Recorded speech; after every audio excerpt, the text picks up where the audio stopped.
너 아버지는 죽었고 난 널 보고 싶지 않으니 당장 나가.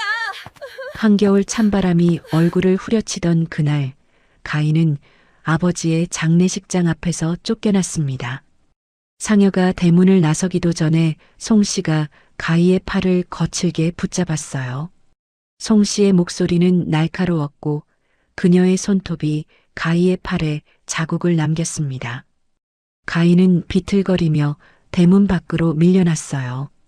눈발이 흩날리는 거리에 홀로 서 있던 17 소녀의 손에는 낡은 비단 주머니 하나뿐이었습니다. 정말 위험할 때만 열어보거라. 아버지가 살아계실 때 신신당부하셨던 그 목소리가 귓가에 맴돌았어요.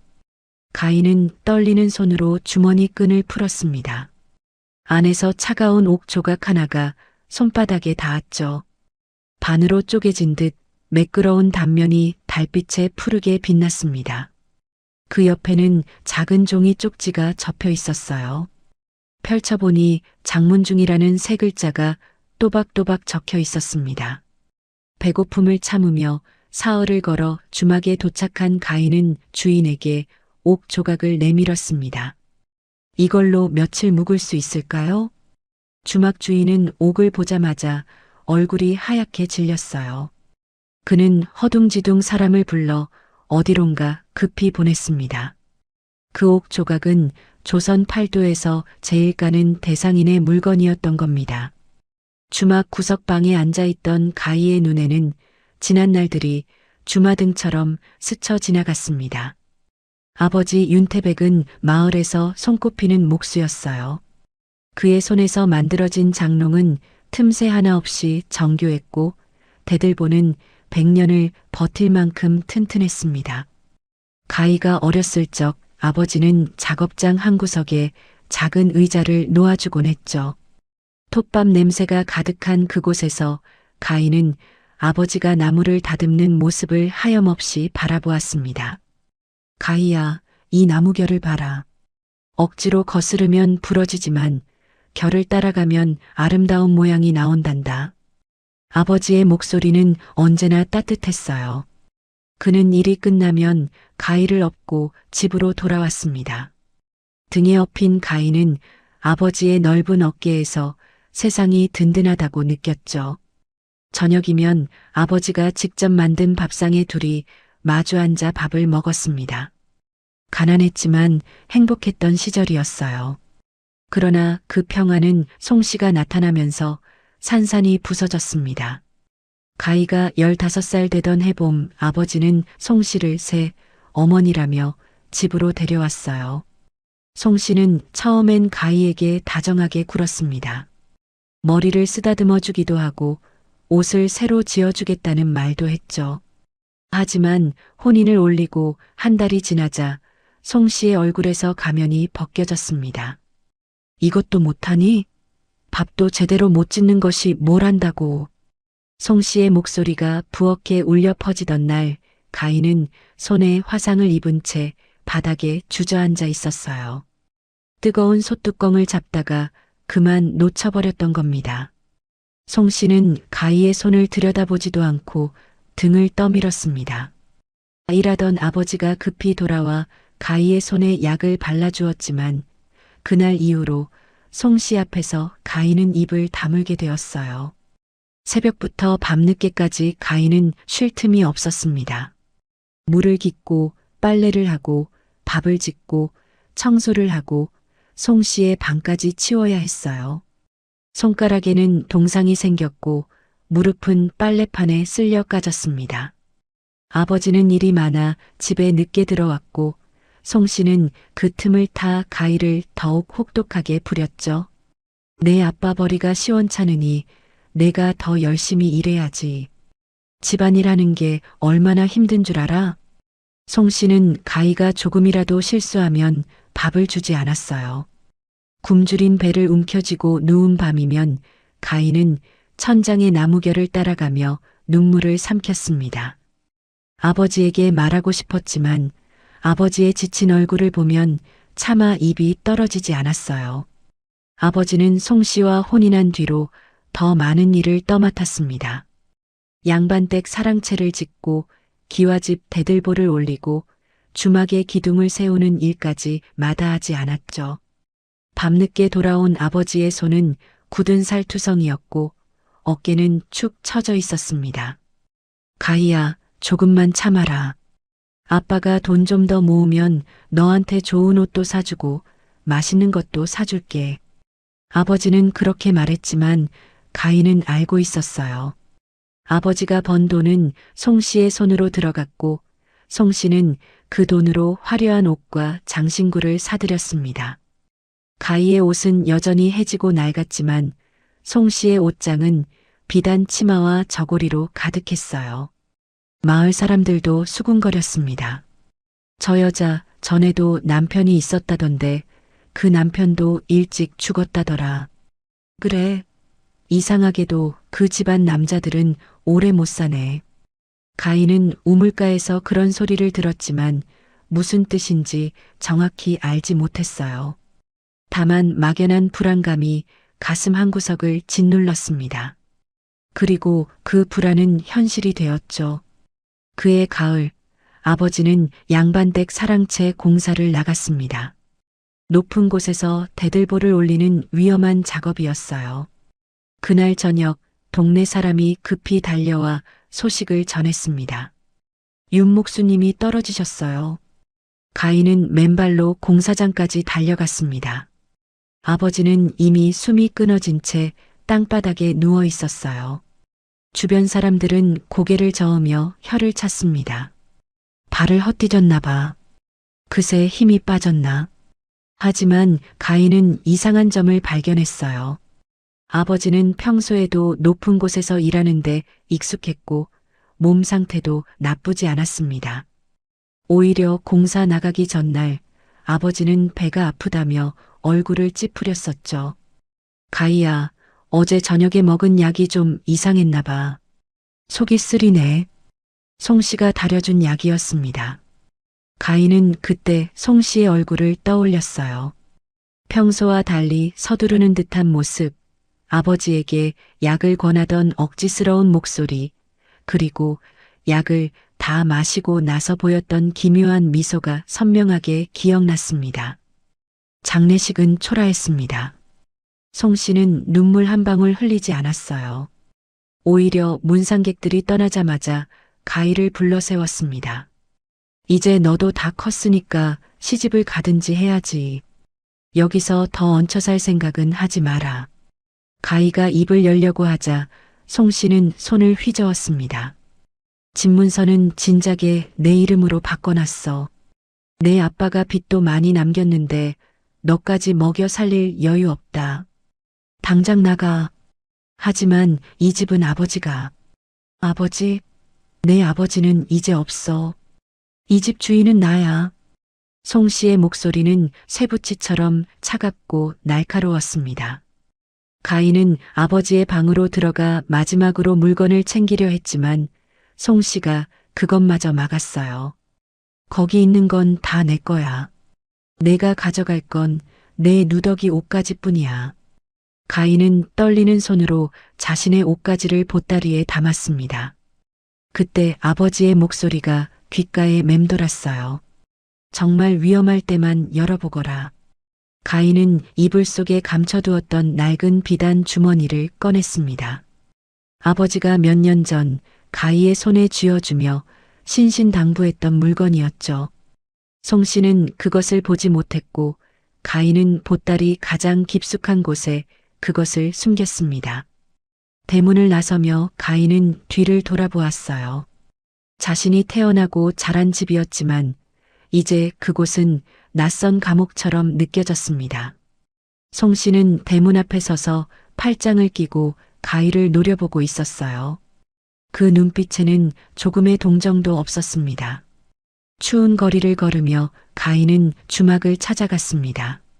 주막 주인에게 옥 조각을 보여주고 사람이 오기를 기다리는 동안 가희는 아버지의 마지막 말을 곱씹었어요. 이 옥 조각이 너를 살려줄 거다. 왜 아버지는 그런 말을 했을까요? 이 옥 조각은 대체 누구의 것이고 왜 반으로 쪼개져 있는 걸까요? 가인은 옥 조각을 손바닥에 올려놓고 한참을 들여다보았습니다. 차가운 옥의 감촉이 피부에 닿았지만 그 안에서 묘한 온기가 느껴지는 것 같았어요. 주막 주인은 가인을 신기한 듯 바라보았습니다. 그는 옥 조각을 보고 급히 사람을 보낸 뒤로 가인을 귀한 손님처럼 대했어요. 따뜻한 방을 내주고 밥상도 제대로 차려주었습니다. 가인은 며칠 만에 따뜻한 밥을 먹으며 눈물을 흘렸어요. 아버지가 살아계셨다면 이렇게 혼자 주막에서 떨고 있지 않았을 텐데. 밤이 되자 주막 밖에서 바람소리가 들려왔습니다. 가인은 창문 너머로 흔들리는 나뭇가지를 바라보았어요. 아버지는 늘 말씀하셨죠. 나무는 바람을 거스르지 않고 함께 흔들린다고. 그래야 부러지지 않는다고. 가희도 그렇게 살아왔습니다. 송 씨의 구박을 참고 배고픔을 견디고 아버지를 위해 입을 다물었어요. 하지만 이제 더 이상 참을 필요가 없었습니다. 아버지는 떠나셨고 가희는 혼자가 되었으니까요. 그렇게 사흘이 지났습니다. 주막 주인은 가희에게 조금만 더 기다리라고 말했어요. 한양에서 사람이 오고 있다고 했습니다. 가희는 고개를 끄덕이며 방 안에 머물렀습니다. 창밖으로 해가 뜨고 지는 것을 보며 가희는 앞으로 무슨 일이 벌어질지 상상해 보았어요. 혹시 이 옥 조각의 주인이 나쁜 사람이면 어떡하죠? 혹시 이것이 훔친 물건이라면 어쩌죠? 불안과 기대가 뒤섞인 채 가희는 밤마다 옥 조각을 품에 안고 잠들었습니다. 그리고 나흘째 되던 날 아침 주막 앞이 갑자기 소란스러워졌어요. 말발굽 소리와 사람들의 목소리가 들려왔습니다. 가희는 창문 틈으로 밖을 내다보았어요.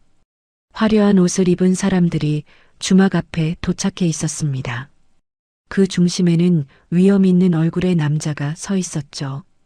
주막 주인이 급히 그에게 고개를 숙이며 방향을 가리켰습니다. 가희의 가슴이 두근거렸어요. 드디어 그 사람이 온 겁니다. 옥 조각의 주인이. 주막 문이 열리자 햇살이 쏟아져 들어왔습니다. 가희는 그 빛을 등진 남자의 실루엣을 바라보았어요. 남자는 한참을 멈춰서서 방 안의 가희를 응시했습니다. 그의 어깨가 미세하게 떨렸고 주먹을 쥔 손이 풀렸다 쥐어졌다를 반복했어요. 가희는 본능적으로 옥 조각을 꺼내 들었습니다. 남자가 천천히 다가왔습니다. 그의 발걸음은 무거웠지만 조심스러웠어요. 마치 깨지기 쉬운 무언가를 대하듯 신중한 움직임이었죠. 남자는 가희 앞에 무릎을 꿇고 앉았습니다. 고급 비단으로 만든 도포가 바닥에 닿았지만 그는 개의치 않았어요.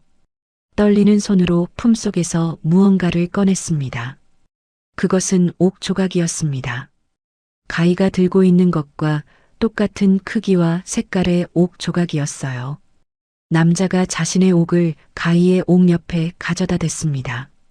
두 조각이 딱 맞아떨어지며 완벽한 하나의 옥패가 되었죠. 햇빛에 비친 옥은 영롱한 푸른빛을 뿜어냈습니다. 가희야. 남자의 목소리가 갈라졌습니다. 그는 가희의 얼굴을 한참 동안 들여다보았어요. 눈가에 깊이 패인 주름, 입가의 떨림, 그리고 눈동자에 맺힌 눈물까지 모든 것이 진심을 담고 있었습니다. 내가 가희구나. 내 딸 가희. 가희는 숨이 멎는 것 같았어요. 남자의 눈에서 눈물이 주르르 흘러내렸습니다. 그는 더 이상 참지 못하고 가희를 끌어안았죠. 낯선 남자였지만 그의 품은 묘하게 익숙했습니다. 아버지와는 다른 하지만 아버지처럼 따뜻한 온기가 느껴졌어요. 미안하다. 정말 미안하다. 이렇게 늦어서, 이렇게 늦게 찾아서. 남자는 가희의 등을 쓰다듬으며 계속 사과했습니다.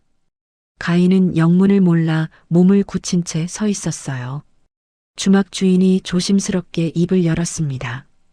대감마님, 이 아이가 맞습니까? 그래. 틀림없어.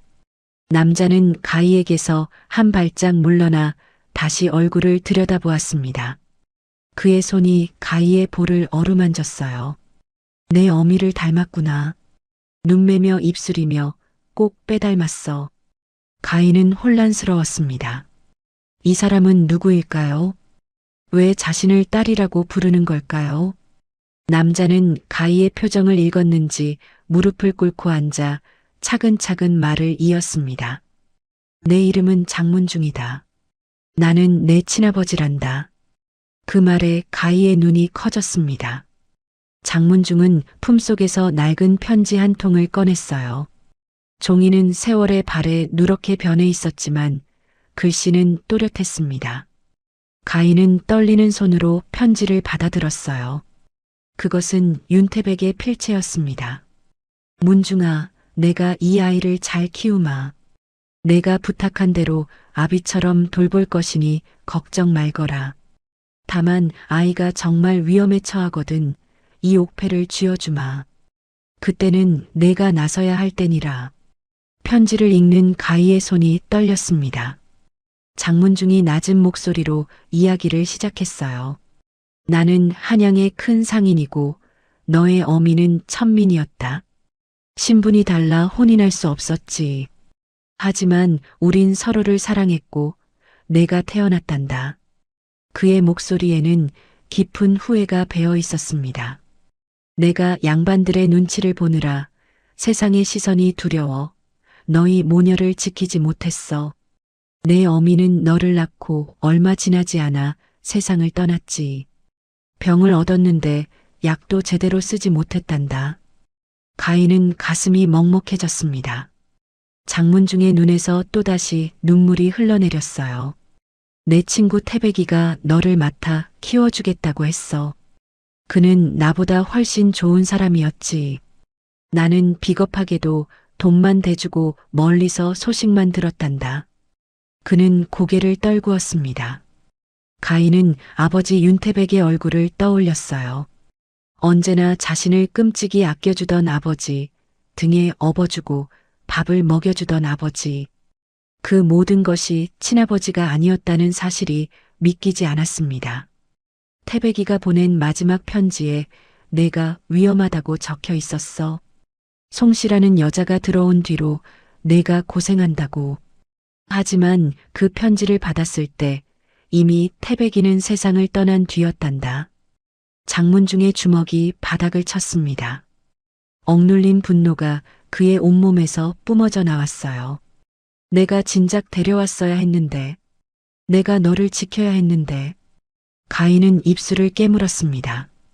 아버지 윤태백은 진짜 아버지가 아니었지만 그보다 더 좋은 아버지였어요. 피가 섞이지 않았어도 진심으로 자신을 사랑해준 사람이었습니다. 그런 아버지를 송씨가 죽였다는 의심이 점점 확신으로 굳어졌어요. 송씨가 어디 사는지 아느냐? 장문중의 물음에 가희는 고개를 끄덕였습니다. 장문중이 벌떡 일어섰어요. 당장 가자. 그 여자가 내 물건을 함부로 하게 둘 수 없다. 주막 밖에는 수십 명의 부하들이 말을 타고 대기하고 있었습니다. 장문중은 가희를 가마에 태웠어요. 처음 타보는 가마는 흔들렸지만 따뜻했습니다. 가마 안에서 가희는 창밖을 내다보았어요. 장문중은 말을 타고 앞장섰고 부하들이 뒤를 따랐습니다. 마을 사람들이 놀라 길을 비켰어요. 가희의 옛집 앞에 도착했을 때 마당에는 가희의 짐이 어지럽게 널려 있었습니다. 송씨는 엿장수와 흥정을 하는 중이었어요. 이 옷들 다 해서 단량만 주시오. 단량은 무슨 다 낡아빠진 것들인데 새냥이면 많이 주는 거요. 송씨의 목소리가 날카로웠습니다. 그녀는 가희의 옷가지들을 마구 집어던지고 있었어요. 그때 장문중의 목소리가 마당에 울려 퍼졌습니다. 당장 손 떼지 못할까? 송씨와 엿장수가 깜짝 놀라 돌아보았습니다. 화려한 옷을 입은 사내들이 집 안으로 들어서고 있었어요. 송씨의 얼굴이 하얗게 질렸습니다. 장문중이 한 걸음 한 걸음 다가왔어요. 내가 송씨냐? 누구시오? 송씨의 목소리가 떨렸습니다. 장문중은 대답하지 않고 바닥에 널린 가희의 물건들을 집어들었어요. 그의 눈빛이 차갑게 변했습니다. 이 아이 물건을 함부로 건드린 죄, 내가 어떻게 갚을 셈이냐? 아니, 이건 그냥 애가 쓰던 헝겊들이라. 헝겊? 장문중의 목소리가 낮아졌습니다. 그는 부하들에게 눈짓을 했어요. 부하들이 송씨의 방으로 들어가더니 화려한 옷가지들과 장신구를 모두 끌어냈습니다. 송씨가 비명을 질렀어요. 그건 내 거예요. 손대지 마시오. 내 거? 장문중이 비웃었습니다. 그는 송씨에게 다가가 낮게 말했어요. 윤태백이 번 돈으로 산 것들 아니냐? 그 돈으로 내가 치장하는 동안 태백의 딸은 누더기를 걸치고 굶주렸지. 송씨는 뒷걸음질 쳤습니다. 장문중의 부하들이 집안 곳곳을 뒤지기 시작했어요. 곳간에서 쌀독이 나왔고 장롱에서 비단이 나왔고 벽장에서 은자까지 발견되었습니다. 송씨가 모아둔 것들이었죠. 이건 내가 모은 돈이요. 입 닥쳐라. 장문중의 호통에 송씨는 바닥에 주저앉았습니다. 그는 가희를 불렀어요. 가마에서 내린 가희가 마당으로 들어서자 송씨의 얼굴이 일그러졌습니다. 내가 뭔 짓을 한 거야? 송씨가 가희에게 달려들려 했지만 부하들이 막아섰어요. 장문중이 가희의 어깨에 손을 얹었습니다. 내 물건 중에 가져가고 싶은 게 있느냐? 가희는 고개를 저었습니다. 아버지의 방으로 가서 아버지가 만들었던 작은 나무 장난감 하나만 집어들었어요. 어릴 적 아버지가 깎아준 토끼 인형이었습니다. 그 외에는 아무것도 필요 없었어요. 그럼 가자. 장문중이 가희를 이끌었습니다. 송씨가 울부짖었어요. 안 돼. 그 애는 내가 키운 애란 말이야. 내 딸이라고. 장문중이 차갑게 돌아보았습니다. 내 딸? 하인처럼 부려먹고 굶기고 쫓아낸 것이 딸을 대하는 법이냐? 송씨는 입을 다물 수밖에 없었어요. 장문중은 부하 하나를 불렀습니다. 이 집을 지켜라.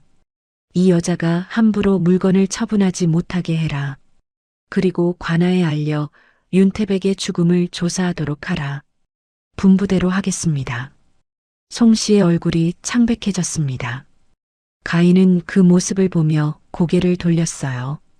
장문중이 가희를 다시 가마에 태웠습니다. 이제 내가 있어야 할 곳으로 가자. 가마가 출발했습니다. 흔들리는 가마 안에서 가희는 창밖을 내다보았어요. 마을이 점점 멀어졌고 낯선 풍경이 펼쳐지기 시작했습니다. 한양으로 가는 길은 멀었지만 가희는 더 이상 두렵지 않았어요. 옆에서 말을 타고 가는 장문중을 보며 가희는 조심스럽게 미소 지었습니다. 아직은 낯설지만 이 사람이 진짜 아버지라는 사실이 조금씩 실감났어요. 해가 지고 별이 뜨는 동안 일행은 쉬지 않고 달렸습니다. 중간에 주막에서 하룻밤을 보냈는데 장문중은 가희에게 따뜻한 방을 내주고 직접 밥상을 챙겨주었어요. 생전 처음 받아보는 대접이었습니다. 많이 먹어라. 앞으로는 굶는 일이 없을 게다. 장문중의 목소리는 부드러웠습니다. 가희는 밥을 먹으며 눈물을 흘렸어요. 기쁜 눈물인지 슬픈 눈물인지 알 수 없었습니다. 장문중은 가희의 등을 토닥였어요. 이틀 뒤 한양에 도착했습니다.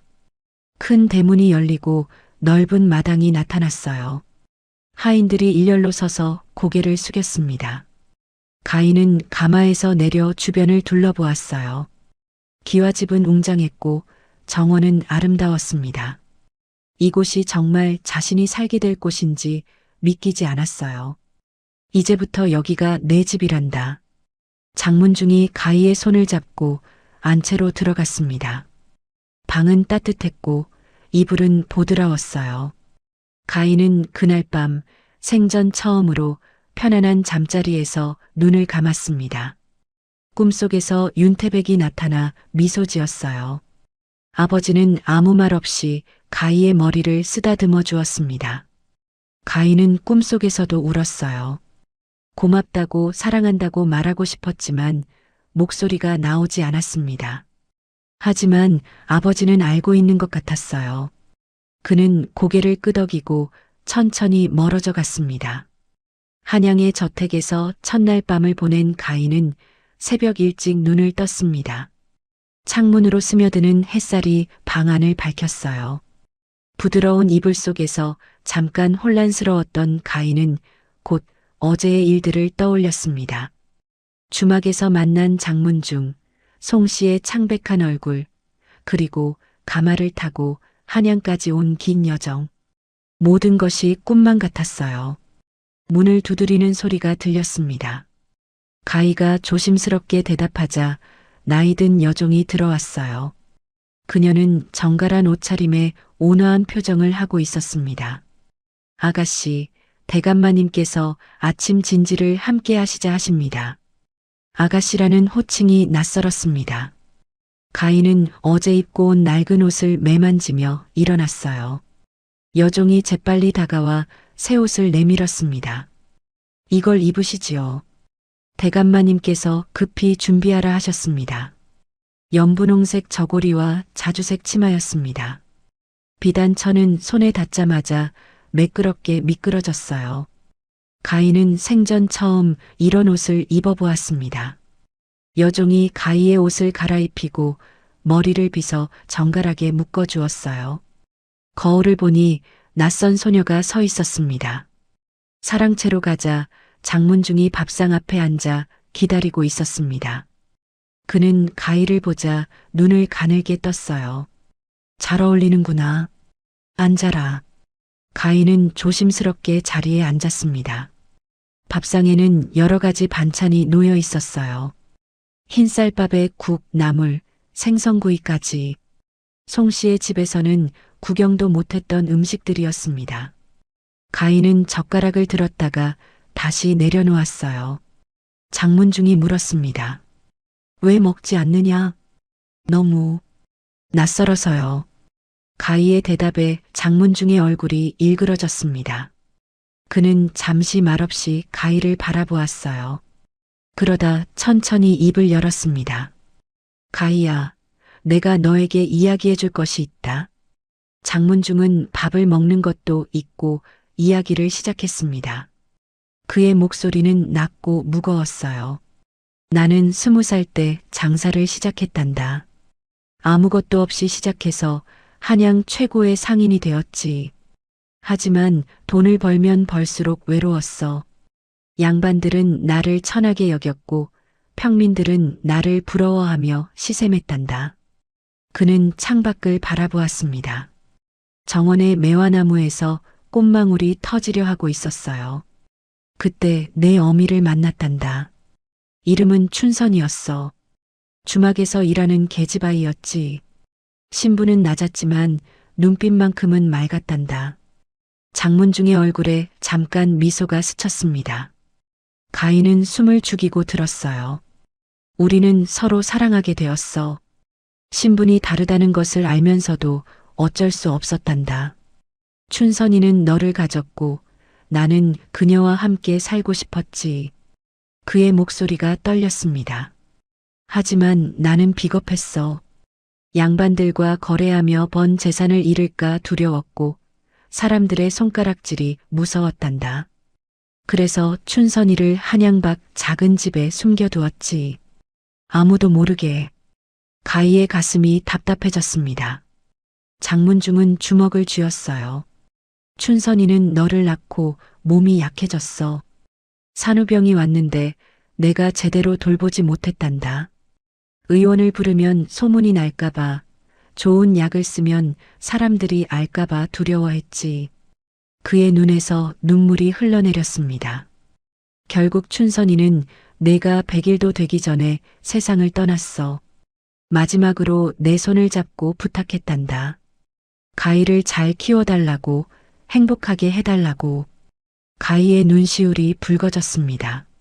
만난 적도 없는 어머니였지만 가슴이 아팠어요. 나는 너를 데려올 수 없었어. 내 곁에 두면 첩의 자식이라고 손가락질 받을 게 뻔했으니까. 그때 내 친구 윤태백이 나서줬단다. 장문중의 얼굴에 그리움이 어렸습니다. 태백이는 나와 어릴 적부터 알고 지낸 친구였어. 그도 신분은 낮았지만 마음만큼은 누구보다 넓었지. 그가 너를 맡아 키우겠다고 했단다. 자식처럼 사랑하며 키우겠다고. 가희는 윤태백의 얼굴을 떠올렸습니다.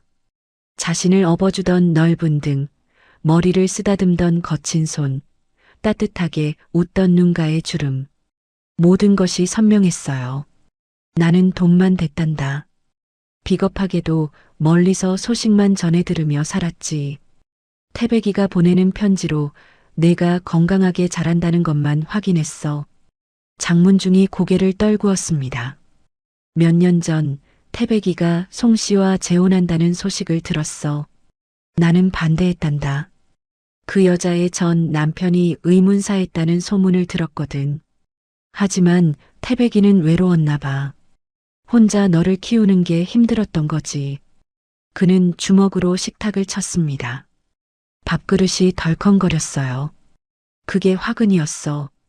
송 씨가 들어온 뒤로 내가 고생한다는 편지가 왔단다. 하지만 내가 섣불리 나서면 송 씨가 의심할까봐 기다렸지. 그리고 태백이의 마지막 편지가 왔어. 장문중의 목소리가 갈라졌습니다. 문중아, 내 몸이 이상하다. 송 씨가 주는 약을 먹고부터 자꾸 어지럽고 배가 아프다. 혹시 내게 무슨 일이 생기거든 가희를 부탁한다. 옥패를 주었으니 꼭 찾아달라. 그 편지를 받고 급히 달려갔지만 이미 태백이는 죽고 없었단다. 가희의 눈에서 눈물이 흘러내렸습니다. 장문중도 눈물을 닦았어요. 내 잘못이다. 내가 진작 너를 데려왔어야 했는데 내가 비겁하지 않았더라면 태백이도 춘선이도 너도 이런 고생을 하지 않았을 거야. 가희는 고개를 저었습니다. 목이 메어 말이 나오지 않았어요. 장문중이 가희의 손을 잡았습니다. 이제는 내가 제대로 아버지 노릇을 하마. 늦었지만 너를 지키고 내가 행복하게 살 수 있도록 하겠다. 그날부터 가희의 새로운 삶이 시작되었습니다. 장문중은 가희에게 훈장을 불러 글을 가르쳤어요. 천자문부터 시작해서 사서삼경까지 가희는 글을 배우며 새로운 세상을 보았습니다. 손에 굳은 살이 배기도록 빨래만 하던 손으로 이제는 붓을 잡았어요. 천지현황, 우주홍황. 가희는 글을 읽으며 조금씩 자신감을 얻었습니다. 장문중은 가희가 글을 배우는 모습을 흐뭇하게 지켜보았어요. 석 달이 지나자 가희는 간단한 편지를 읽고 쓸 수 있게 되었습니다. 장문중은 가희를 자신의 장사에도 데려갔습니다. 시전 거리를 돌아다니며 물건을 사고 파는 법을 보여주었어요. 가희야, 장사의 기본은 신용이란다. 한번 약속을 어기면 평생 믿음을 잃지. 가희는 아버지의 말을 귀담아 들었습니다. 장문중은 가희에게 주판 놓는 법도 가르쳤어요. 딸깍딸깍 소리를 내며 주판 알을 튕기는 가희를 보며 장문중은 미소 지었습니다. 똑똑하구나. 내 어미를 닮았어. 계절이 바뀌고 또 바뀌었습니다. 가희는 점점 당당한 아가씨로 자라났어요. 머리에는 비녀를 꽂고 몸에는 고운 옷을 입었습니다. 하지만 가희는 교만하지 않았어요. 하인들에게도 공손했고 장사꾼들에게도 예의 바르게 굴었습니다. 사람들은 장문중의 딸이 현명하다고 칭찬했어요. 2년이 흘렀습니다. 어느 날 관아에서 사람이 찾아왔어요. 장문중이 사랑채에서 관리를 만나고 있을 때 가희는 문 밖에서 대화를 들을 수 있었습니다. 대감마님, 송씨라는 여인이 소장을 올렸습니다. 송씨? 장문중의 목소리가 차갑게 변했어요. 관리가 서류를 펼쳤습니다. 자신의 딸을 납치해 갔다며 아이를 돌려달라고 합니다. 아니면 10년간 키운 값으로 3,000냥을 내놓으라고 하더군요. 가인은 문틈으로 안을 들여다보았습니다. 장문중의 얼굴이 붉게 달아올랐어요. 무슨 소리요? 가인은 내 친딸이요. 하지만 송씨가 입양 문서를 제출했습니다. 윤태백과 송씨가 가희를 정식으로 입양했다는 내용입니다. 장문중이 문서를 낚아챘습니다. 가희도 슬쩍 들여다볼 수 있었어요. 거기에는 윤태백과 송씨의 도장이 찍혀 있었습니다. 하지만 가희는 알았어요. 그 도장은 가짜였습니다. 아버지 윤태백의 도장은 모서리가 살짝 깨진 것이었는데 문서의 도장은 멀쩡했으니까요. 이건 위조된 문서요. 장문중이 소리쳤습니다. 관리는 난처한 표정을 지었어요. 그건 대감마님께서 증명하셔야 합니다. 송씨 측에서는 증인도 데려왔다고 합니다. 증인? 네. 마을 사람 몇 명이 송씨가 가희를 10년 동안 키웠다고 증언하겠다더군요. 장문중은 이를 갈았습니다. 가희도 분노가 치밀어 올랐어요. 송씨는 자신을 하녀처럼 부려먹고 굶기고 쫓아냈으면서 이제 와서 돈을 뜯어내려 하고 있었습니다. 관리가 일어섰습니다. 보름 뒤에 재판이 열립니다. 그때 양측의 주장을 들어보겠습니다. 관리가 떠나고 가희는 사랑채로 들어갔습니다. 장문중은 창문을 보며 서 있었어요. 그의 어깨가 떨리고 있었습니다. 아버지, 가희가 조심스럽게 불렀습니다. 장문중이 돌아보았어요. 들었구나. 네. 걱정하지 마라. 내가 송씨의 거짓말을 밝혀내마. 장문중의 목소리는 단호했습니다. 가희는 고개를 끄덕였어요. 하지만 가슴 한구석이 불안했습니다. 송씨는 교활한 여자였어요. 가짜 문서까지 만들어낼 정도라면 재판에서도 온갖 거짓말을 늘어놓을 게 분명했습니다. 그날 밤 가희는 잠을 이룰 수 없었습니다. 창밖으로 달빛이 스며들었어요. 가희는 옥패를 꺼내 들었습니다. 반으로 쪼개진 옥패는 이제 하나로 합쳐져 장문중이 보관하고 있었지만 가희는 그 모습을 기력하고 있었어요. 윤태백이 남긴 마지막 선물, 그것이 자신을 장문중에게 데려다 주었습니다. 하지만 이제 송씨가 그 인연마저 끊으려 하고 있었어요. 가희는 이불을 덮고 눈을 감았습니다. 윤태백의 얼굴이 떠올랐어요. 그리고 장문중의 얼굴도. 두 아버지 모두 자신을 사랑했습니다. 한 사람은 피를 나눴고 한 사람은 마음을 나눴어요. 가희는 두 아버지를 지키고 싶었습니다. 송씨의 거짓말로 그들의 이름이 더럽혀지는 것을 막아야 했어요. 재판일이 다가오자 장문중은 움직이기 시작했습니다. 그는 가장 믿을 만한 부하 셋을 불러 각각 다른 임무를 맡겼어요.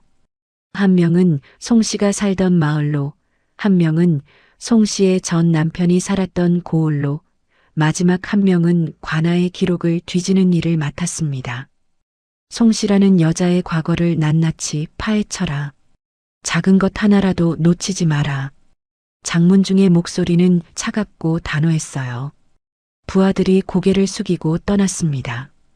가희는 사랑채 문 밖에서 그 모습을 지켜보았어요. 장문중은 혼자 남아 촛불 아래에서 문서들을 들여다보았습니다. 송씨가 제출한 가짜 입양 문서를 여러 번 뒤집어 보며 무언가를 찾고 있었죠. 사흘이 지나자 첫 번째 부하가 돌아왔습니다. 그는 숨을 헐떡이며 장문중 앞에 무릎을 꿇었어요. 대감마님, 송씨의 전 남편에 대해 알아냈습니다. 장문중이 몸을 앞으로 기울였습니다. 부하가 품속에서 낡은 장부를 꺼냈어요.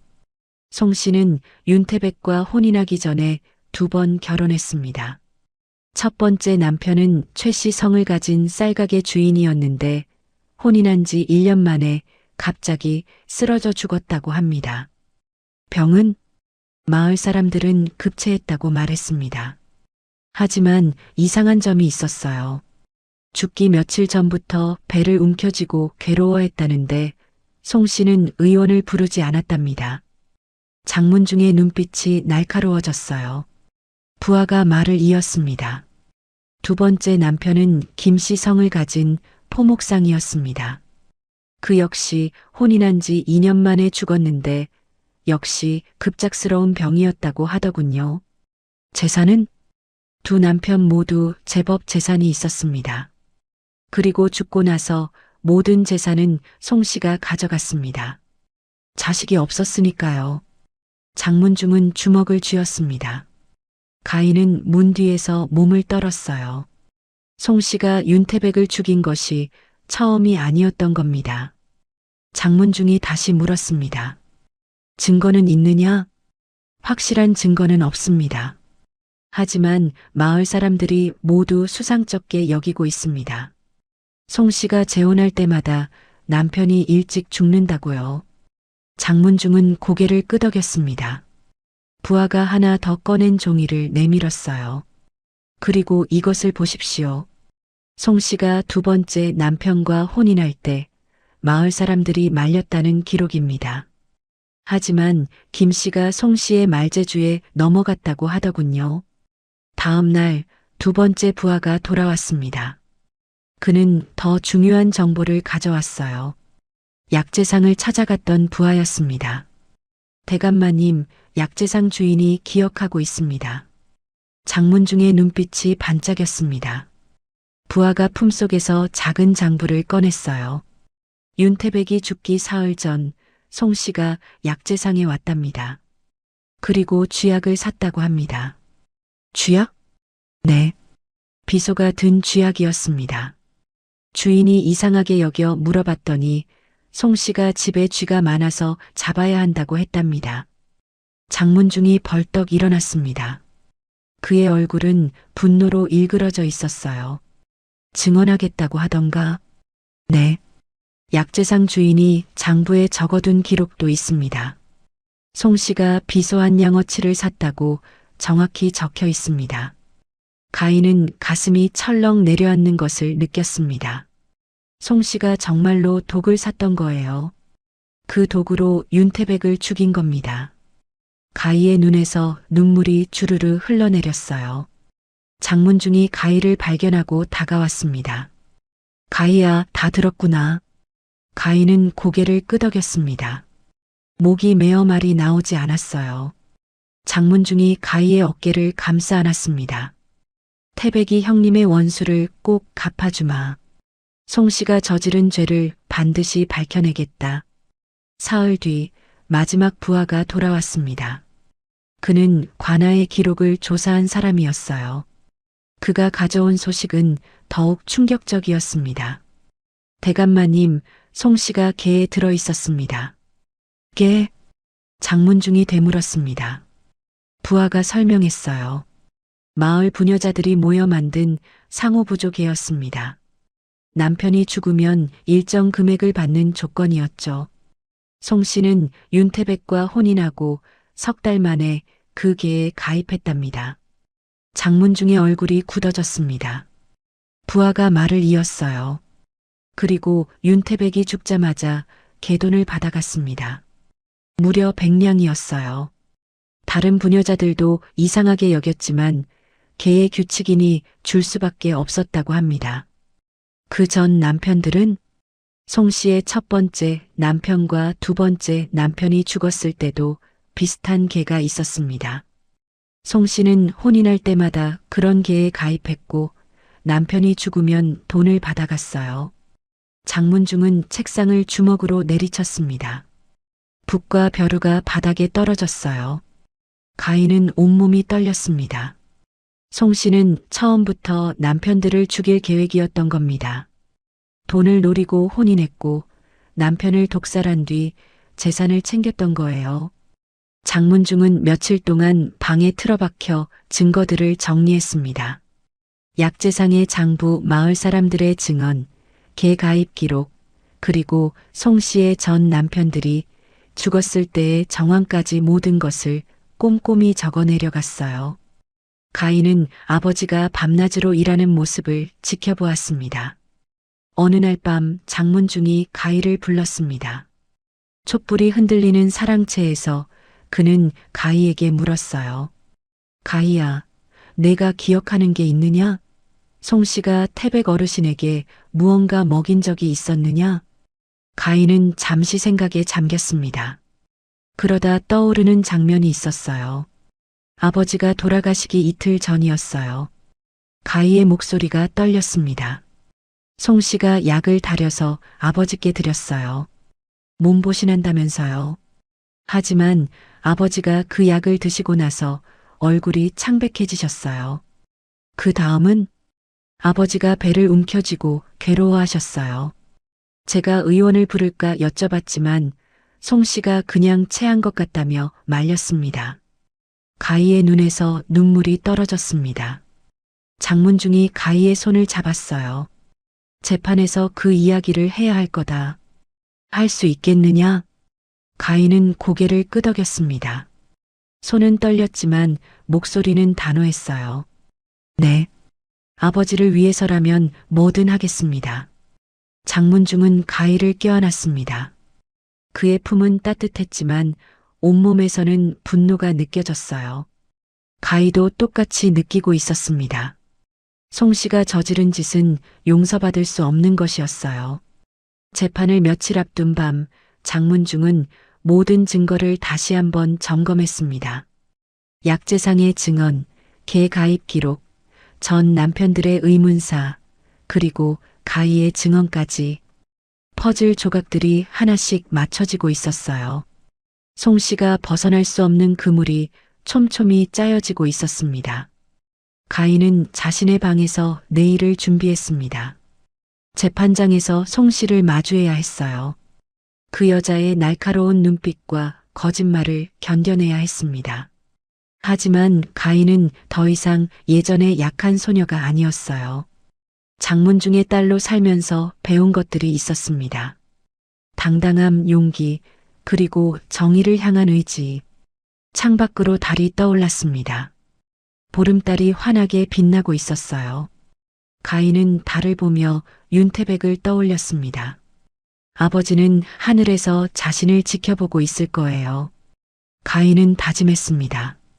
반드시 아버지의 억울함을 풀어드리겠다고, 송씨가 저지른 죄를 세상에 밝히겠다고. 사랑채에서는 여전히 촛불이 켜져 있었습니다. 장문중도 잠들지 않고 마지막 준비를 하고 있었어요. 부하들은 증인들을 데려올 준비를 했고 약재상 주인은 이미 한양으로 오는 길이었습니다.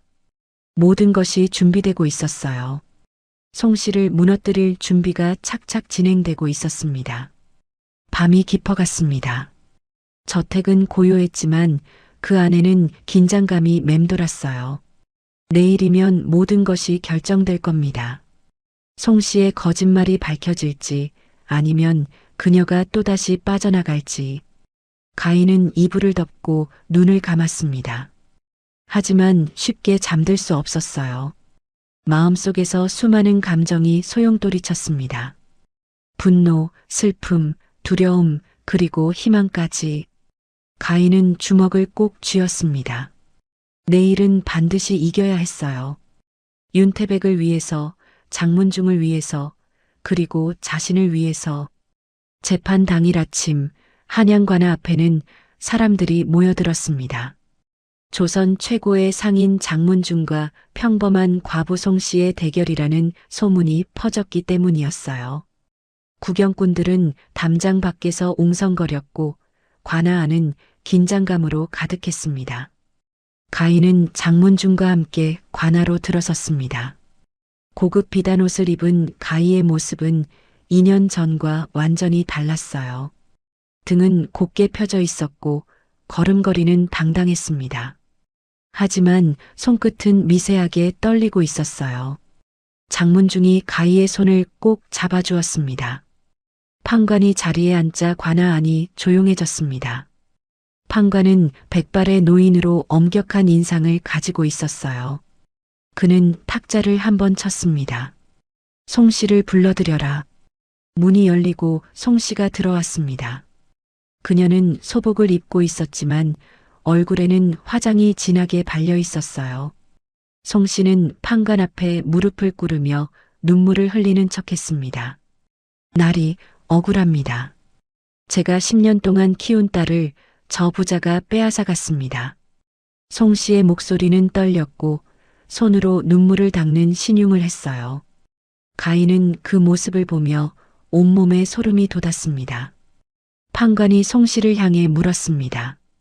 그대가 가희를 키웠다는 증거가 있는가? 송 씨가 품속에서 입양 문서를 꺼냈습니다. 판관이 문서를 받아 들여다보았어요. 윤태백과 송 씨가 가희를 입양했다고 적혀 있구나. 도장도 찍혀 있고 장문중이 벌떡 일어났습니다. 그 문서는 위조된 것입니다. 판관이 손을 들어 장문중을 제지했어요. 근거를 대시오.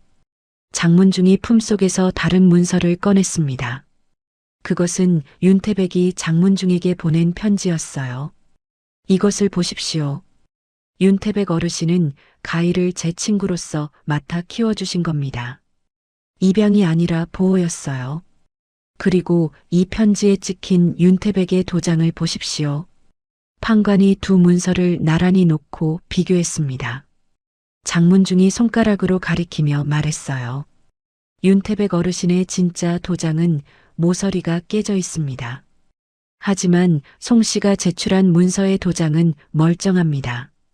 위조한 것이 분명합니다. 판관은 돋보기를 꺼내 자세히 들여다보았습니다. 과연 두 도장은 달랐어요. 송 씨의 얼굴이 창백해졌습니다. 하지만 그녀는 재빨리 변명을 늘어놓았어요. 그건 남편이 도장을 새로 만들었기 때문입니다. 옛날 도장이 깨져서 새 것을 만들었어요. 판관이 송 씨를 노려보았습니다. 장문중이 다시 입을 열었어요. 그렇다면 증인을 부르겠습니다. 문이 열리고 약재상 주인이 들어왔습니다. 그는 떨리는 목소리로 판관에게 인사했어요. 판관이 물었습니다. 그대는 누구인가? 소인은 약재상을 운영하는 박서방이라 하옵니다. 무슨 일로 왔는가? 약재상 주인이 품속에서 낡은 장부를 꺼냈습니다. 그의 손이 떨렸지만 목소리는 또렷했어요. 윤태백이 죽기 사흘 전 송 씨가 제 가게에 와서 쥐약을 샀습니다. 비소가 든 독약이었어요. 관아 안이 술렁거렸습니다. 송 씨가 벌떡 일어나 소리쳤어요. 거짓말입니다. 저는 그런 적 없어요. 판관이 탁자를 쳤습니다. 조용히 하지 못할까? 증인 계속하시오. 약재상 주인이 장부를 펼쳤습니다. 여기 기록되어 있습니다. 윤태백이 죽기 사흘 전 송 씨가 비소한 양어치를 샀다고 정확히 적혀 있어요. 제가 이상하게 여겨 집에 쥐가 많으냐고 물었더니 송 씨가 그렇다고 대답했습니다. 판관이 장부를 받아 들여다보았습니다. 날짜와 이름 그리고 물품이 정확히 적혀 있었어요. 송 씨는 바닥에 주저앉으며 손사래를 쳤습니다. 아니에요.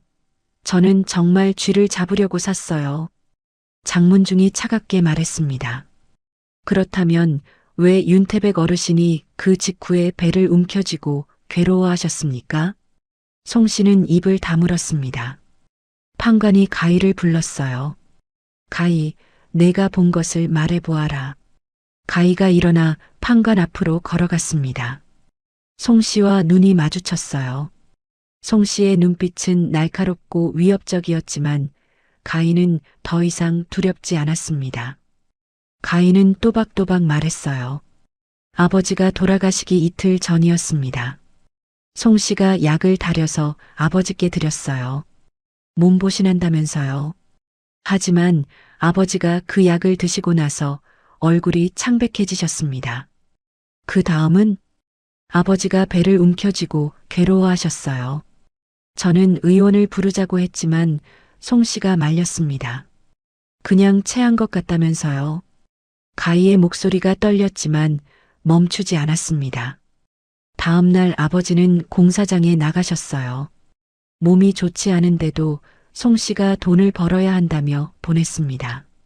그리고 그날 아버지는 높은 곳에서 떨어져 돌아가셨어요. 관아 안이 다시 술렁거렸습니다. 송 씨가 소리쳤어요. 거짓말이에요. 그 애가 거짓말을 하고 있어요. 판관이 송 씨를 향해 손을 들었습니다. 입을 다물어라. 증거를 더 확인해야겠다. 판관은 관아의 하급 관리에게 명령했어요. 윤태백의 무덤을 파서 시신을 검사하라. 송 씨의 얼굴이 새하얗게 변했습니다. 그녀는 바닥을 치며 울부짖었어요. 안 됩니다. 죽은 사람을 왜 괴롭히십니까? 판관은 송 씨의 말을 무시했습니다. 며칠이 지나고 관아의 사람들이 윤태백의 시신을 검사한 결과를 가지고 왔어요. 검사를 담당한 관리가 판관 앞에 무릎을 꿇었습니다. 날이 시신을 검사했습니다. 결과가 어떠한가?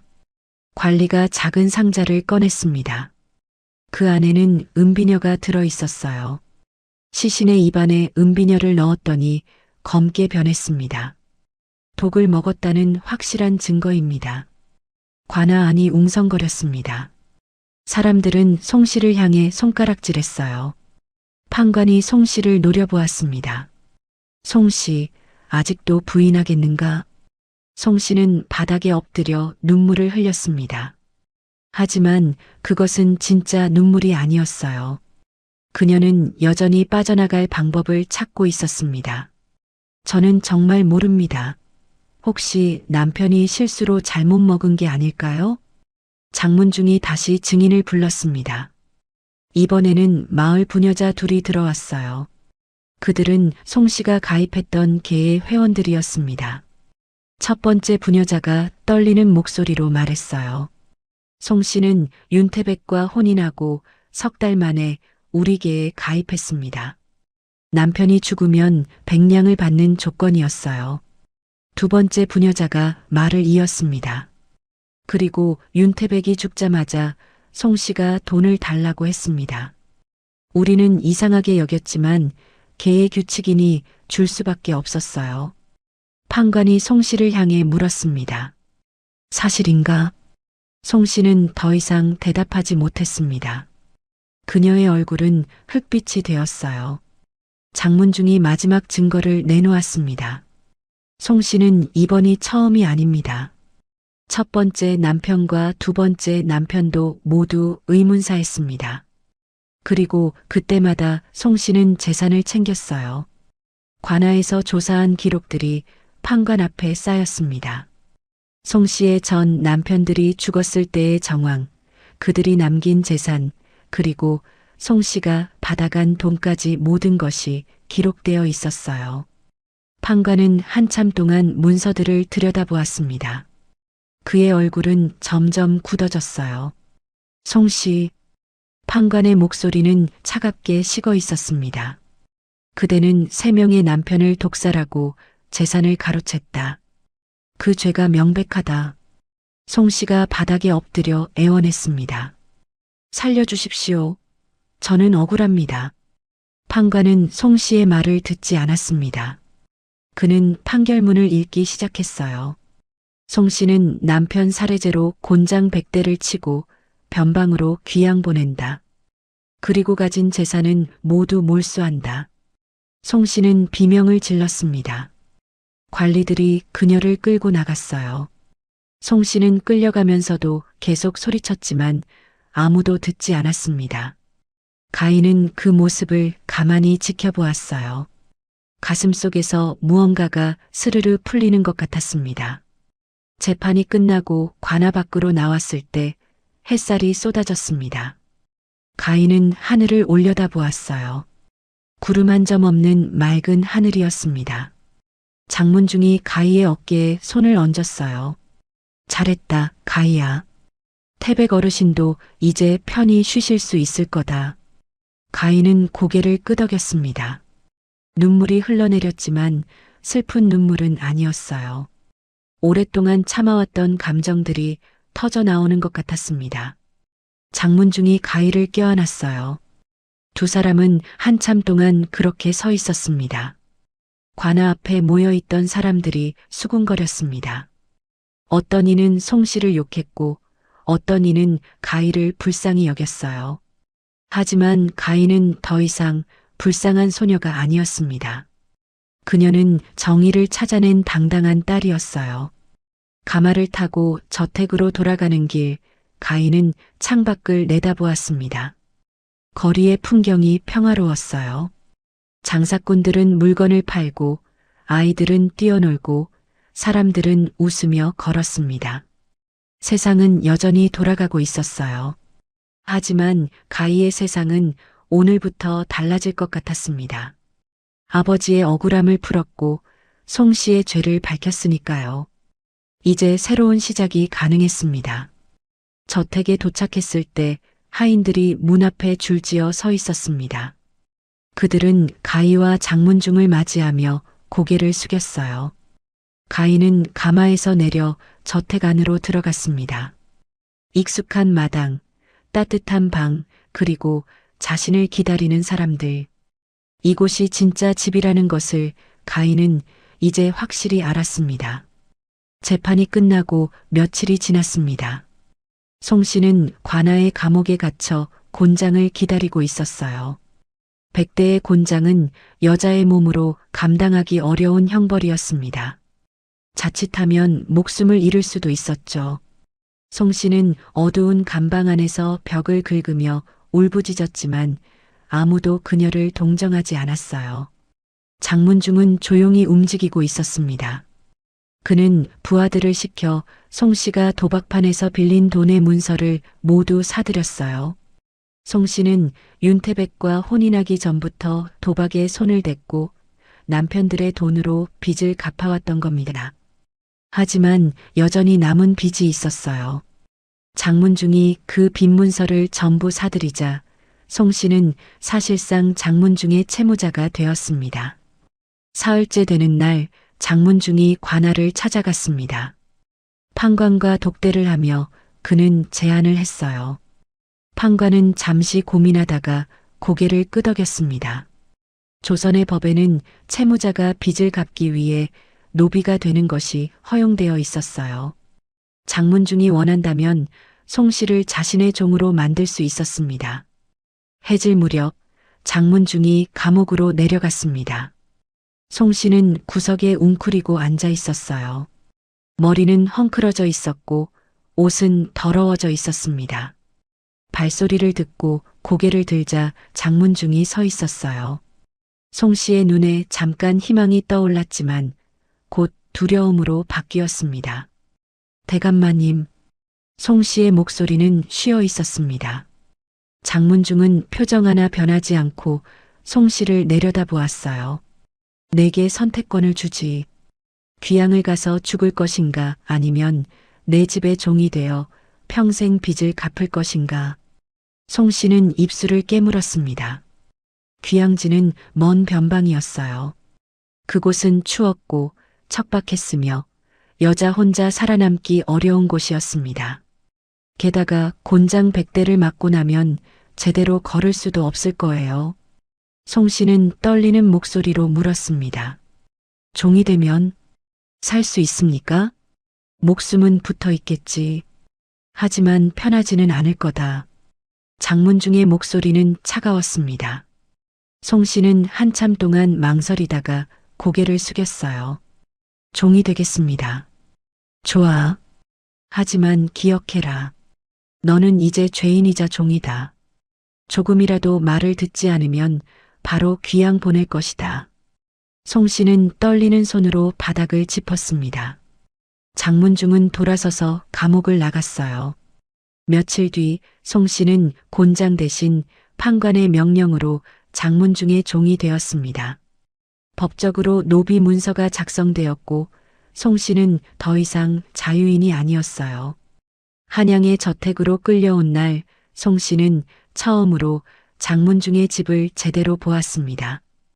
웅장한 기와집과 넓은 마당, 정갈한 정원까지 송 씨가 평생 꿈꿔온 부자의 집이었어요. 하지만 그녀는 이곳의 주인이 아니라 가장 낮은 하인으로 들어왔습니다. 관리를 맡은 늙은 종이 송 씨를 데리고 부엌으로 갔어요. 너는 오늘부터 여기서 일한다. 아침 일찍 일어나 불을 떼고 밥을 짓고 설거지를 하고 부엌 청소를 해라. 늙은 종의 목소리는 냉담했습니다. 송 씨는 고개를 끄덕일 수밖에 없었어요. 그녀에게 주어진 방은 부엌 옆 좁은 골방이었습니다. 창문도 제대로 없는 어두운 공간에 낡은 이불 하나만 놓여 있었어요. 송 씨는 그 방에 들어가 주저앉았습니다. 화려한 옷은 모두 벗겨졌습니다. 대신 거친 배로 만든 회색빛 옷이 주어졌어요. 머리에 꽂았던 비녀도 손목에 차고 있던 놀이개도 모두 빼앗겼습니다. 송 씨는 거울을 보며 자신의 초라한 모습을 확인했어요. 얼굴은 헬쑥했고 옷은 남루했으며 손은 거칠어져 있었습니다. 불과 몇 달 전까지만 해도 화려한 옷을 입고 가위를 부려먹던 자신이 믿기지 않았어요. 다음 날 새벽 송 씨는 다른 종들보다 먼저 일어나야 했습니다. 부엌에 가서 불을 지피고 밥을 짓는 일은 생각보다 힘들었어요. 무거운 솥뚜껑을 들고 장작을 패고 물을 길어와야 했습니다. 송 씨의 손에는 물집이 생겼고 허리는 끊어질 듯 아팠어요. 하지만 쉴 수 없었습니다. 늙은 종이 계속 감시하며 일을 시켰으니까요. 일주일이 지나고 송 씨는 처음으로 가위를 마주쳤습니다. 안채로 아침 밥상을 나르던 중이었어요. 송 씨가 마루에 밥상을 놓는 순간 방문이 열리고 가위가 나타났습니다. 송 씨는 몸을 굳혔어요. 가위는 고급 비단 저고리와 자주색 치마를 입고 있었습니다. 머리에는 옥비녀가 꽂혀 있었고 얼굴에는 여유가 묻어났어요. 두 사람의 눈이 마주쳤습니다. 송 씨는 본능적으로 고개를 숙였어요. 가인은 한참 동안 송 씨를 내려다보았습니다. 그녀의 눈빛은 차가웠지만 흔들리지 않았어요. 가희가 입을 열었습니다. 당신은 이제 내 엄마가 아니에요. 송 씨의 어깨가 움찔했습니다. 가희는 천천히 말을 이었어요. 우리 집의 하인일 뿐이죠. 내가 당했던 것처럼 똑같이 일하며 사세요. 가희의 목소리는 조용했지만 단호했습니다. 송 씨는 대답하지 못했어요. 가희는 송 씨를 지나쳐 마당으로 걸어갔습니다. 송 씨는 그 뒷모습을 바라보며 주먹을 쥐었지만 아무것도 할 수 없었어요. 자신이 저지른 일의 대가를 치르는 중이었으니까요. 그날부터 송 씨의 고된 생활이 시작되었습니다. 아침마다 밥을 짓고 설거지를 하고 부엌을 청소했어요. 낮에는 빨래를 하고 마당을 쓸었습니다. 밤에는 다음날 쓸 장작을 패고 물을 길어와야 했죠. 송 씨의 손은 점점 거칠어졌고 얼굴에는 주름이 늘어났습니다. 예전에 가희에게 시켰던 일을 이제 자신이 하고 있었어요. 한 달이 지나자 송 씨의 몸은 말이 아니었습니다. 허리는 구부정해졌고 손가락은 갈라져 피가 났어요. 하지만 아픈 것보다 더 괴로운 것은 가희의 눈빛이었습니다. 가희는 송 씨를 볼 때마다 차갑게 지나쳤어요. 동정도 연민도 없었습니다. 송 씨는 그 시선을 견디기 힘들었지만 참을 수밖에 없었어요. 어느 날 저녁 송 씨가 설거지를 하다가 그릇을 깨뜨렸습니다. 늙은 종이 달려와 호통을 쳤어요. 송 씨는 바닥에 무릎을 꿇고 사과했습니다. 그때 가희가 부엌 문 앞을 지나가고 있었어요. 송 씨는 본능적으로 가희를 올려다보았습니다. 혹시 도와줄까 싶었던 거죠. 하지만 가희는 고개도 돌리지 않고 지나갔어요. 송 씨는 그날 밤 골방에서 울었습니다. 소리내어 울지는 못했어요. 옆방의 종들이 들을까봐 이불로 입을 막고 눈물을 흘렸습니다. 자신이 가희에게 했던 짓이 떠올랐어요. 찬바람이 부는 날 밖으로 쫓아냈던 일, 밥을 굶겼던 일, 하녀처럼 부려먹었던 일. 그 모든 것이 이제 자신에게 돌아오고 있었습니다. 계절이 바뀌었습니다. 여름이 오고 더위가 찾아왔어요. 송 씨는 뜨거운 부엌에서 땀을 뻘뻘 흘리며 일했습니다. 다른 종들은 가끔 쉬는 시간이 있었지만 송 씨에게는 주어지지 않았어요. 장문중의 명령이었습니다. 송 씨는 죄인이기에 다른 종들보다 더 많은 일을 해야 했던 거죠. 어느 무더운 오후 송 씨가 우물가에서 물을 깃고 있었습니다. 더위에 지쳐 잠깐 주저앉았을 때 가희가 정원을 거닐고 있는 모습이 보였어요. 가희는 시원한 그늘 아래에서 책을 읽고 있었습니다. 하녀가 부채질을 해주고 찬 음료를 따라주었죠. 송 씨는 그 모습을 보며 가슴이 무너지는 것을 느꼈습니다. 저 자리에 있어야 할 사람은 자신이었는데 이제는 가희가 그 자리에 있었어요. 가을이 왔습니다. 낙엽이 마당에 쌓이자 송 씨는 매일 아침 마당을 쓸어야 했어요. 등이 굽고 무릎이 아팠지만 멈출 수 없었습니다. 어느 날 아침 송 씨가 마당을 쓸고 있을 때 장문중이 가희와 함께 나왔어요. 두 사람은 나란히 걸으며 이야기를 나누고 있었습니다.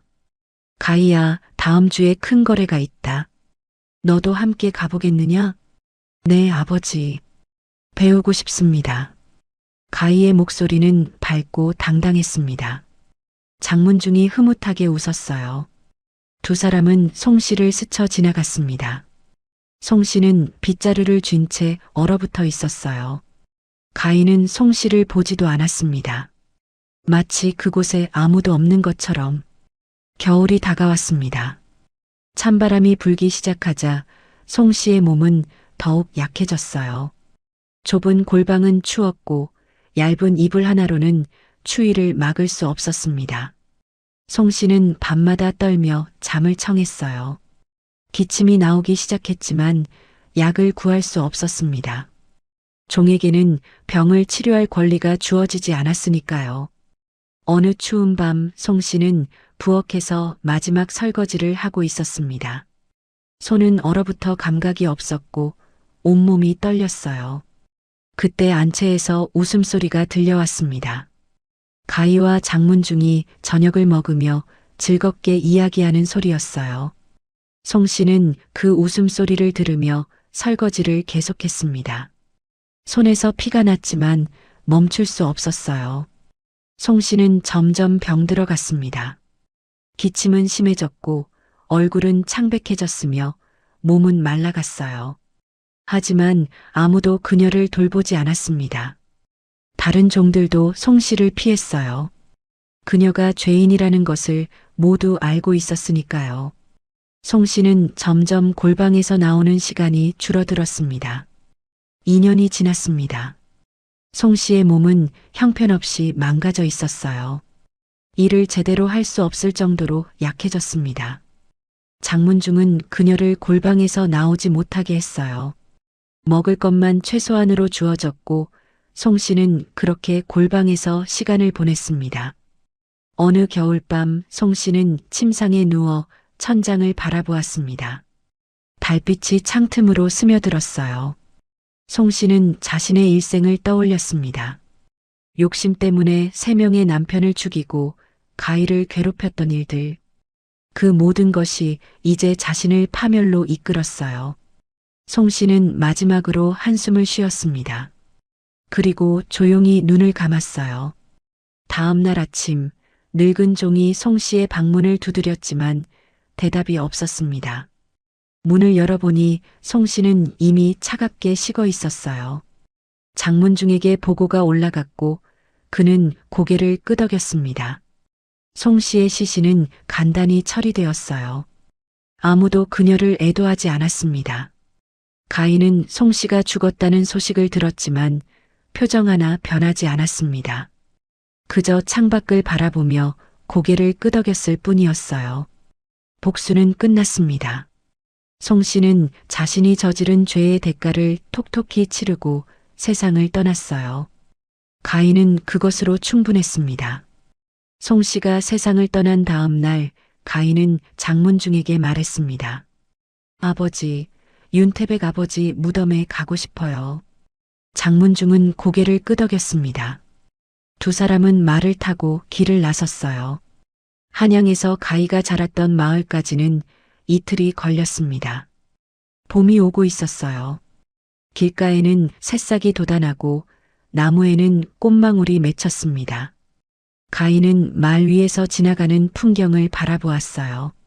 마을에 도착했을 때 해가 지고 있었습니다.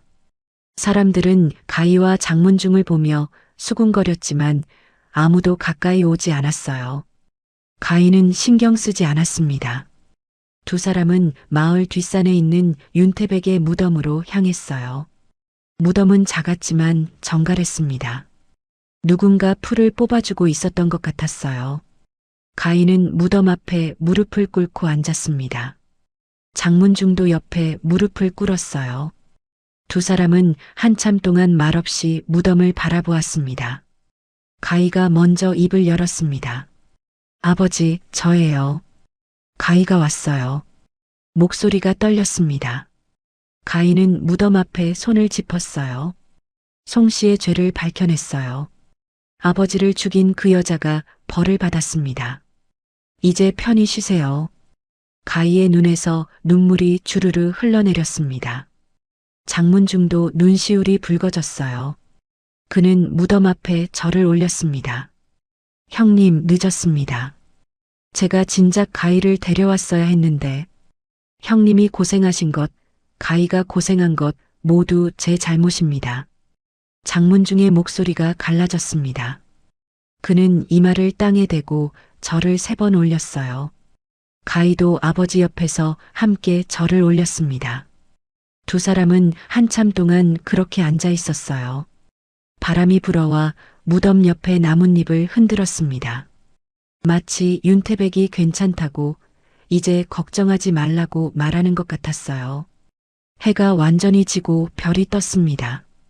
가희는 무덤 앞에 꽃을 놓고 일어섰어요. 장문중이 가희의 어깨에 손을 얹었습니다. 이제 가자. 태백 형님도 우리가 앞으로 잘 사는 모습을 보고 싶어 하실 거다. 두 사람은 천천히 산을 내려왔습니다. 마을을 떠나는 길, 가희는 뒤를 돌아보지 않았어요. 이제 과거는 정리되었습니다. 앞으로 나아갈 시간이었어요. 한양으로 돌아온 뒤 가희의 일상은 바빠졌습니다. 장문중은 가희를 본격적으로 장사에 참여시켰어요. 처음에는 간단한 일부터 시작했습니다. 주판을 놓고 장부를 정리하고 물건의 가격을 계산하는 일이었죠. 가희는 빠르게 배웠습니다. 글을 읽고 쓸 줄 알았고 술을 셈하는데도 능했어요.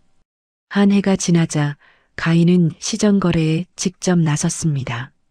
처음에는 장문중이 함께 갔지만 점점 가희 혼자 거래를 처리하게 되었어요. 상인들은 처음에 여자가 장사를 한다고 의아해했습니다. 하지만 가희의 똑부러지는 태도와 정확한 계산 실력을 보고 곧 인정하게 되었죠. 이번 비단은 한 필에 5냥이 적당합니다. 가희의 목소리는 차분했지만 단호했습니다. 상대 상인이 흥정을 시도했어요. 아가씨, 그건 너무 비싸지 않소? 사냥이면 어떻겠소? 이 비단은 명나라에서 온 최고급입니다. 5냥도 싸게 드리는 겁니다. 다른 곳에서는 6냥을 받더군요. 가희는 물러서지 않았습니다. 상인은 잠시 고민하다가 고개를 끄덕였어요. 가희의 말이 맞았으니까요. 거래가 성사되자 장문중이 흐뭇하게 웃었습니다.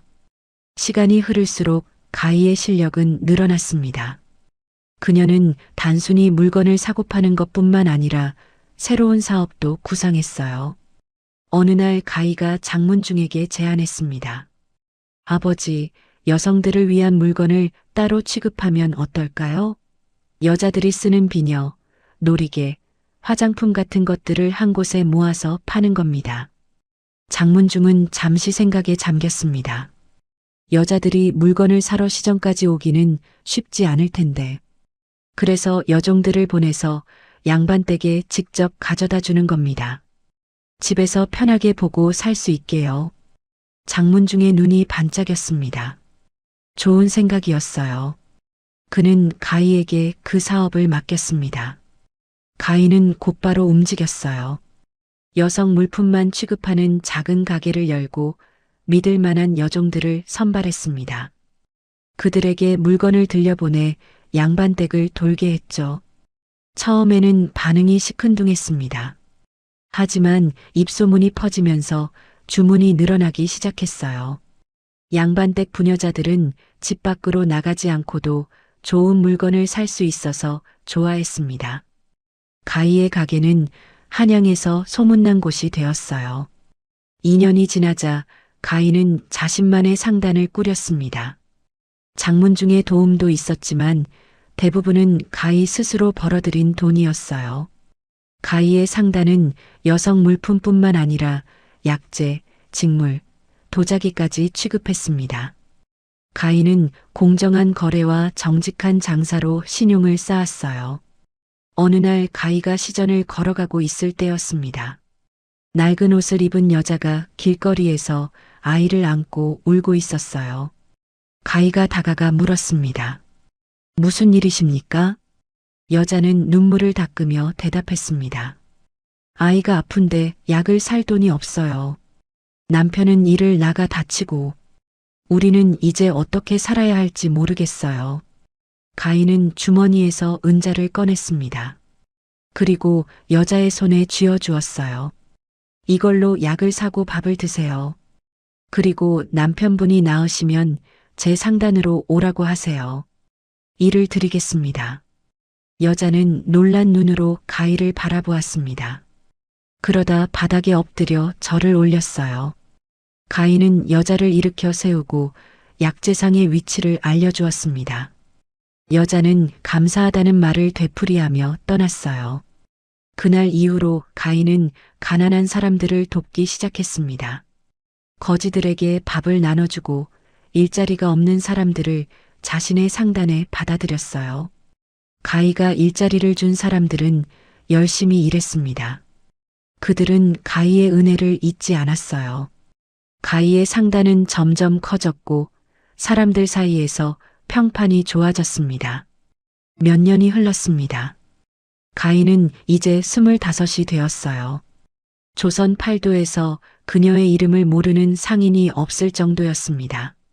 여성이면서도 거상이 된 가희는 사람들의 존경을 받았어요. 하지만 가희는 교만하지 않았습니다. 여전히 겸손했고 약한 사람들을 도왔죠. 어느 가을날 장문중이 가희를 불렀습니다. 그는 사랑채에 앉아 차를 마시고 있었어요. 가희가 자리에 앉자 장문중이 미소 지었습니다. 가희야, 이제 너는 나보다 더 큰 상인이 되었구나. 아버지 덕분입니다. 아니다. 내 능력이지. 나는 내가 자랑스럽다. 장문중의 눈에 기쁨이 어려 있었습니다. 가희도 미소 지었어요. 아버지가 아니었다면 저는 여기 없었을 겁니다. 윤태백 아버지도요. 두 분 아버지가 모두 저를 사랑해 주셔서 지금의 제가 있는 거예요. 장문중은 고개를 끄덕였습니다. 두 사람은 한참 동안 차를 마시며 이야기를 나눴어요. 창밖으로는 단풍이 물들어가고 있었습니다. 계절이 바뀌고 세월이 흘러도 변하지 않는 것이 있었어요. 가희와 장문중 사이의 사랑, 그리고 윤태백에 대한 기억이었습니다. 그해 겨울, 가희는 큰 결심을 했습니다. 가난한 아이들을 위한 서당을 여는 것이었어요. 돈이 없어 글을 배우지 못하는 아이들에게 무료로 교육을 제공하는 곳이었습니다. 가희는 자신의 돈으로 서당을 짓고 훈장을 고용했어요. 서당이 문을 열자 많은 아이들이 찾아왔습니다. 가희는 직접 서당을 방문해 아이들을 격려했어요. 아이들은 가희를 보며 눈을 반짝였습니다. 여자이면서도 성공한 상인이 된 가희는 아이들에게 희망이었어요. 열심히 배우세요. 글을 알면 세상이 넓어집니다. 가희의 말에 아이들은 고개를 끄덕였습니다. 가인은 아이들의 얼굴을 보며 과거의 자신을 떠올렸어요. 굶주리고 괴롭힘 당하고 쫓겨났던 그때의 자신. 하지만 이제는 달랐습니다. 두 아버지의 사랑 덕분에 가인은 일어설 수 있었어요. 이제 가인은 다른 사람들도 일으켜 세우고 싶었습니다. 봄이 왔습니다. 가인은 다시 윤태백의 무덤을 찾아갔어요. 이번에는 혼자였습니다. 무덤 앞에 앉아 가인은 조용히 말했습니다. 아버지, 저 잘 살고 있어요. 많은 사람들을 돕고 있고 행복합니다. 아버지가 저를 사랑으로 키워주셔서 지금의 제가 있는 거예요. 감사합니다. 바람이 불어와 가희의 머리카락을 흔들었습니다. 가희는 무덤 앞에 꽃을 놓고 절을 올렸어요. 그러고는 천천히 일어나 산을 내려왔습니다. 하늘은 맑았고 새들이 지저귀고 있었어요. 한양으로 돌아가는 길, 가희는 말 위에서 생각에 잠겼습니다. 자신이 겪었던 고난, 만났던 사람들, 그리고 이뤄낸 것들, 모든 것이 의미 있었어요.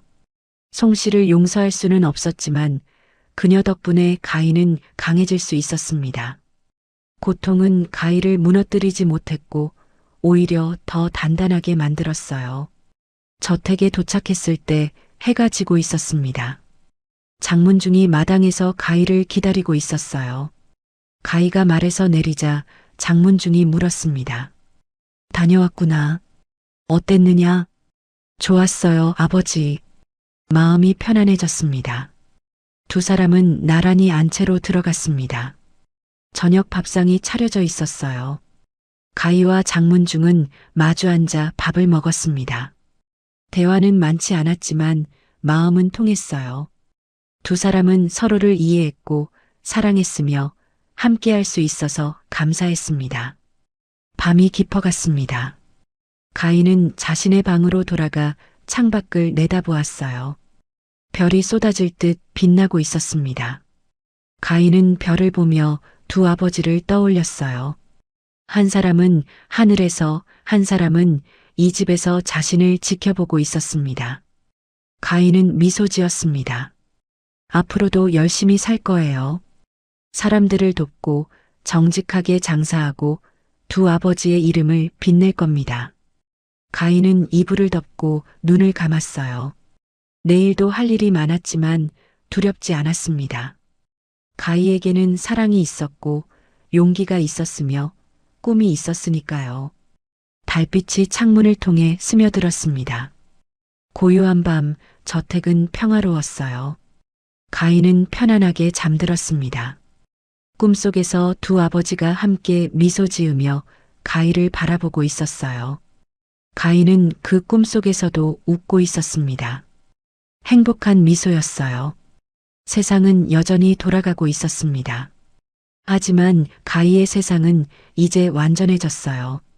과거의 상처는 치유되었고 미래는 희망으로 가득했습니다. 가희는 자신의 삶을 사랑했고 자신을 사랑해준 사람들에게 감사했어요.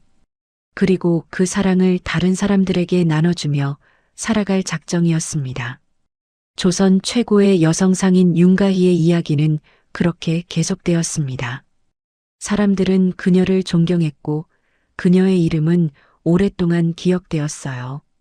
가희가 세운 서당에서 배운 아이들은 자라서 훌륭한 사람이 되었습니다.